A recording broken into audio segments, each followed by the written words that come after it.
So all three have benefits because there's actually supposed to be four areas that you spend your time, ideally.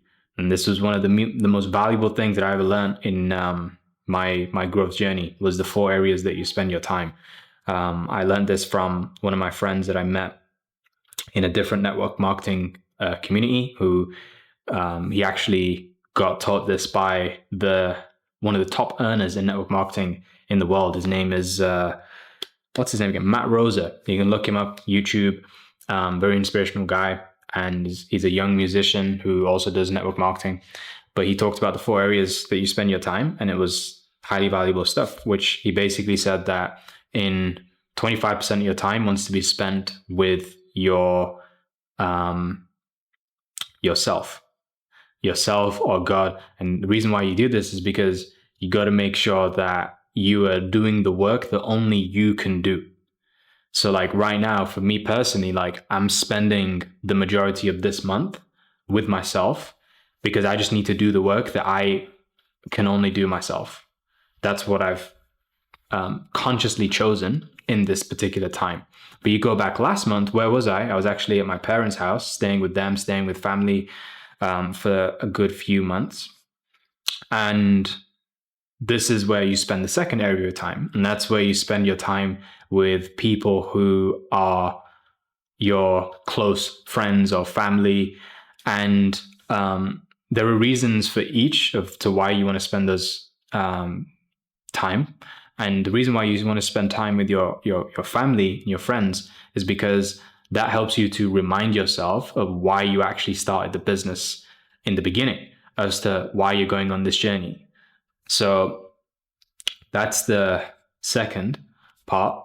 The third area of which you can spend your time is you want to be spending your time with people who you can look to as what we call mentors, right? So like what you're doing right now in being here on the call, listening to myself and getting this wisdom, is you are spending time with your mentor. And again, it's 25% of the time that you want to do. When you're starting out on your journey, probably a lot of the time you want to be spending with mentors because they're going to help you to condense timeframes without having to go through a lot of the pains that you would need to if you're just doing it by yourself. And then the fourth area you want to spend your time is you want to spend your time with people who are the opposite side of that spectrum. And those are what we call your mentees. So your mentees are like the people that you were describing, Tasha, that kind of seem like they're just getting started on that journey. But it's great to spend time with those people because when you go ahead and you talk more about the things that you are actually very confident and well-versed in, then it takes you to a different level of understanding. And if you remember those levels of truth that I spoke about in the God Life program as well, which is number one level is ignorance. That's the absence of truth. Number two is knowledge. That's the accumulation of truth. Number three, understanding, which is the assimilation of truth. And number four is wisdom, which is the application of truth. So when you are able to gain understanding, it can help you have this catalyst towards having wisdom, which is the application of truth. And a lot of inaction is caused by a misunderstanding, a gap of understanding. And so a lot of the time, like I'll be having conversations like this, which I value these conversations with people who are closing the gap in terms of a certain area that I'm more confident in. And it's so valuable for me because I'll be having insights and realizing that, whoa, that's actually a lot simpler than I thought it was. And this is what I need to do in that particular area. So all four of them have benefits, but they also have downsides. And you need to understand what the downsides are, because when you start experiencing the downsides, that's probably when you need to make a shift to go to a different one of the areas. So I remember like last month, as much as it was really good for me to be spending time with my parents and my family and like my niece and things like that, I was definitely getting to understand more about my why, but I was starting to experience like massive downsides as well. And those downsides are what we call, for that one, it's called the law of negative association. And so there's something called the law of association, which means that whoever you are surrounded by, whichever group that you're surrounded in, you are going to become the next person. So they say that you're the average of the 5 people that you surround yourself with. And if you end up surrounding yourself with people who are like your family, might have a poverty-based mindset or just lack of faith, negative or whatever it is, then you'll become the sixth person and it will have an effect on you. No matter how strong your mindset is, it's after a certain bit of time, it's going to start chipping away, and eventually you'll start thinking like they do, which is what started to happen for me a little bit. So I had to get out, I had to change.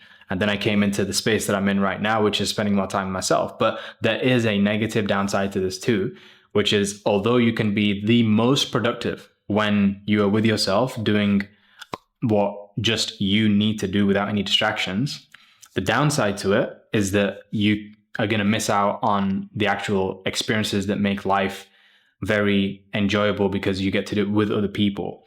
So you only want to do that for a certain period of time, otherwise you're going to become depressed. Then the downside of spending too much time with your mentors, this is what I'd say that I've definitely experienced, especially in the beginning, because my mentors in the beginning, a lot of them were books, podcasts, videos, things like this.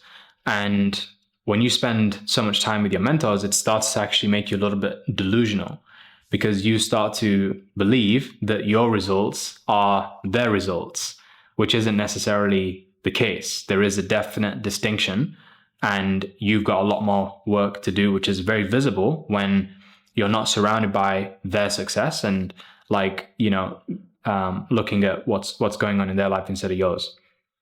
And then the final area that you spend your time is with your mentees.